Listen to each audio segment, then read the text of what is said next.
What happens when a high school bully learns the painful truth about his actions? Racist teenager bullies black classmate, then learns an unforgettable lesson is a powerful story of growth, forgiveness, and the surprising bond that forms between two young men after one's cruel words lead to a life-changing lesson. The high school was a bustling place, filled with students from all walks of life. The hallways were always busy. Groups of friends chatting, laughter echoing off the lockers, and the smell of cafeteria food wafting through the air. In this diverse environment, students came from different backgrounds, cultures, and ethnicities. But the one thing they all had in common was that they were trying to make their way through the challenges of high school life. Some students stuck to their cliques, while others tried to blend in, hoping to avoid the attention of the popular crowd. Jake was one of those students who thrived in the spotlight. With his striking appearance and natural charm, he had earned his place at the top of the social ladder. His friends followed his lead, laughing at his jokes and feeding into his arrogance. Raised in a family with strong, narrow-minded views, Jake had learned early on to look down on anyone who didn't share his perspective, especially those who were different from him. Tyler, on the other hand, was a quiet, hard-working student. He wasn't interested in popularity or fitting in.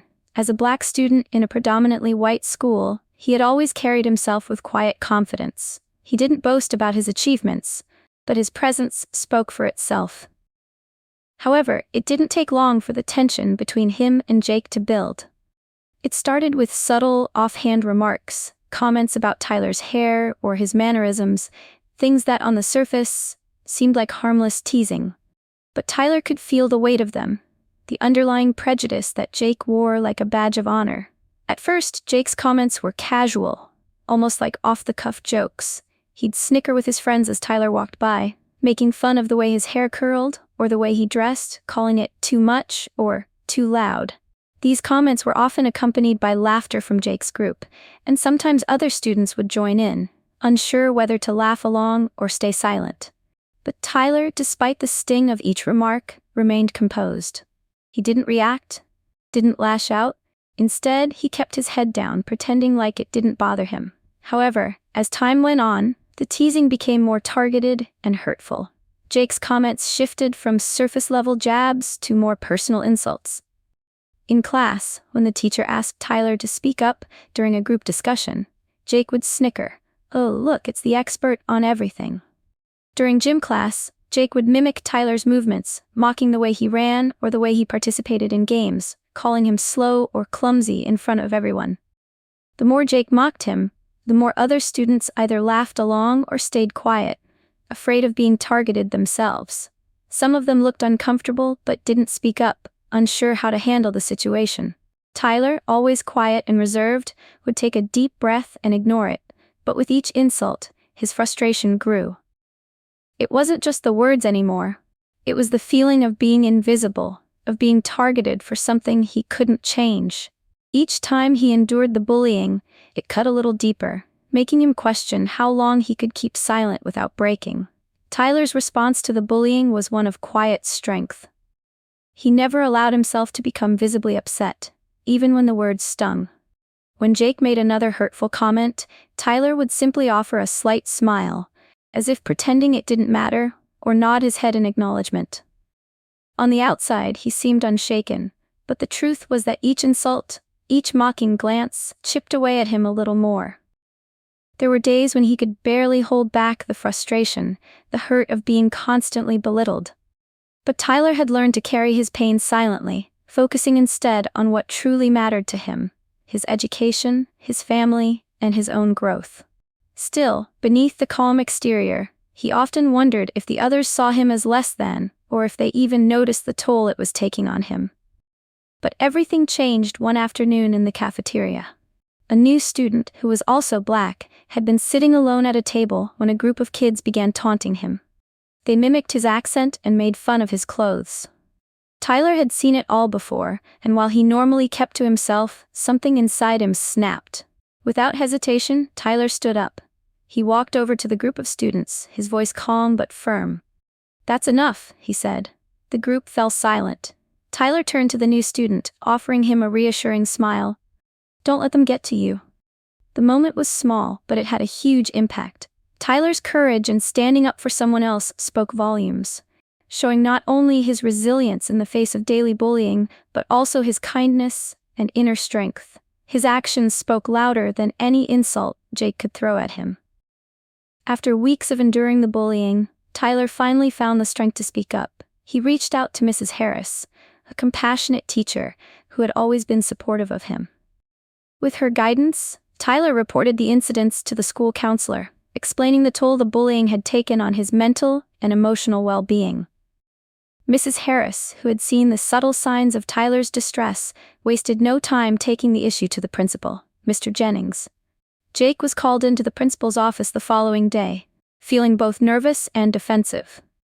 When he walked in, the principal's stern gaze immediately set the tone.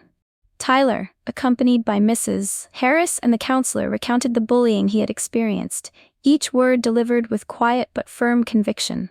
Jake's face flushed as the accusations mounted, his typical arrogance replaced by uncomfortable silence.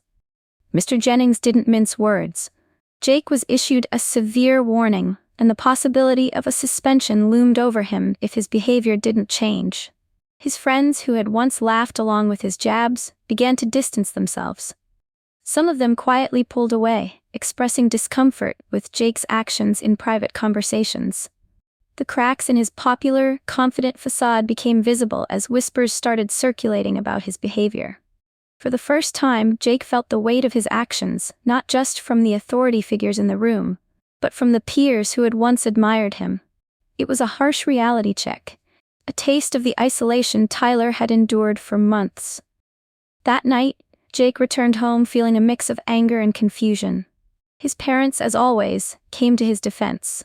"You're just being a teenager, Jake. Kids say things like that all the time," his father said dismissively as he sat down with Jake at the kitchen table. "You didn't mean anything by it. You didn't hurt anyone." His mother nodded in agreement, offering a reassuring smile. "Boys will be boys, you know how it is." But Jake couldn't shake the feeling that something was off. The words of the principal, the look on Tyler's face during their meeting, and even the awkward silences in class, all of it started to weigh on him. Deep down, Jake had always thought his actions were harmless, just a way to assert his superiority. But now, for the first time, he questioned whether he'd been wrong. The real turning point came a few days later, when Jake's older cousin, Marcus, visited. Marcus had always been a role model to Jake, someone he looked up to for his success and calm demeanor. Over dinner, Marcus shared a story from his past that would forever change Jake's perspective. "When I was your age, I made the mistake of thinking racism was just a joke," Marcus said, his voice serious. "But I saw how it hurt people, how it broke families, how it divided us. I lost friends, and worse, I hurt people I cared about." For the first time, Jake saw the true consequences of his actions, not just in terms of his reputation, but in the pain they caused others. The story struck him deeply, sparking a wave of guilt and self-reflection. Was that really who he wanted to be? A bully? A person who contributed to the hurt of others? The walls of justification began to crumble, and Jake realized he had a lot to change. A few days after his conversation with Marcus, Jake found himself thinking about Tyler constantly. The guilt gnawed at him, especially when he saw Tyler walking through the halls with his head down, as if nothing had changed.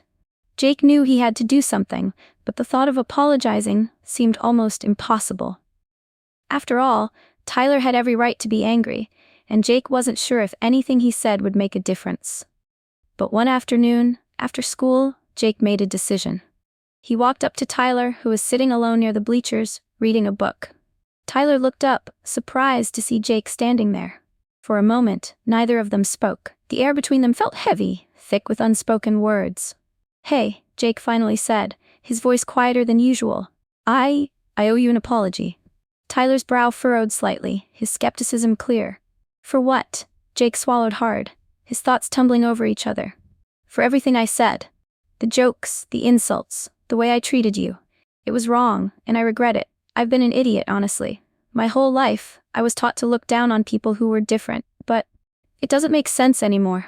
Tyler stayed silent for a long moment, studying Jake's face, seeing the sincerity there. "I'm not mad," Tyler said, his voice calm but firm. "I don't expect an apology, but I appreciate it." Jake looked down, visibly relieved, yet still carrying the weight of his actions. Tyler continued, his voice softer now. "You don't understand how much those words hurt, not just because of what you said, but because of everything that comes with it. Racism isn't just a few jokes or comments, it's something that follows me everywhere, every day." Tyler's eyes met Jake's, and for the first time, Jake saw the depth of what he'd caused. "I don't want your apology," Tyler added. "I just want you to understand why it's not okay." Jake nodded, the weight of Tyler's words sinking in deeply.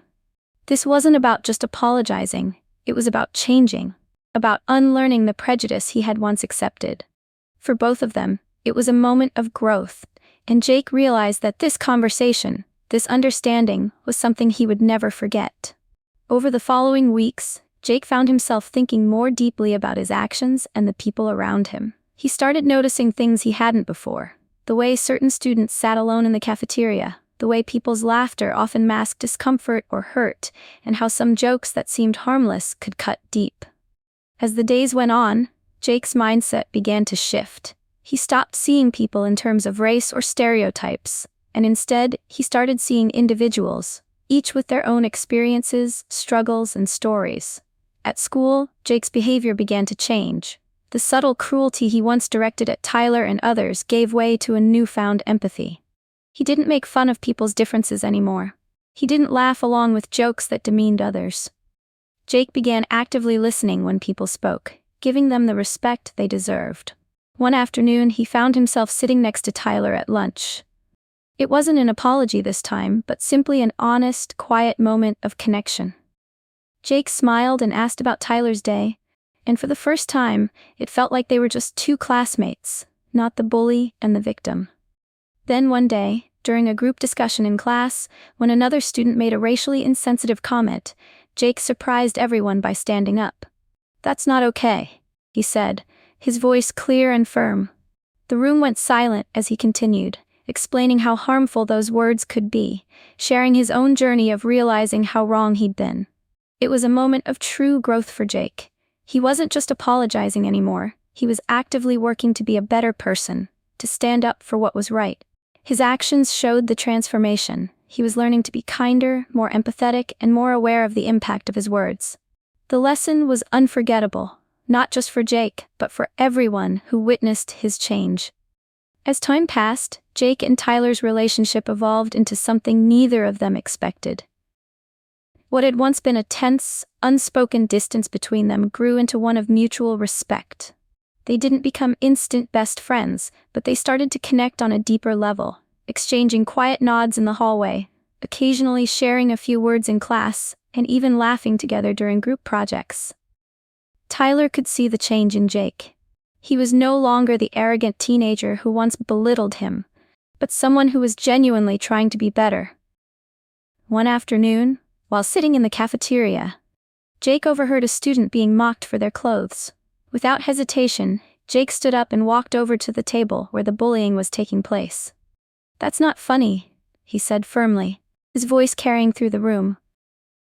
The students fell silent, exchanging confused glances before backing off. Jake sat down next to the student, offering them a quiet smile. It was a small but powerful moment, and the room seemed to take note of Jake's change.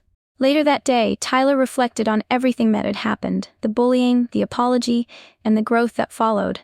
It had all started with a simple conversation, a willingness to listen, and the courage to admit when you were wrong. Tyler smiled to himself, realizing that forgiveness, while difficult, was powerful. Change, he thought, could begin in the most unexpected places. And sometimes, it only took one person to start making a difference.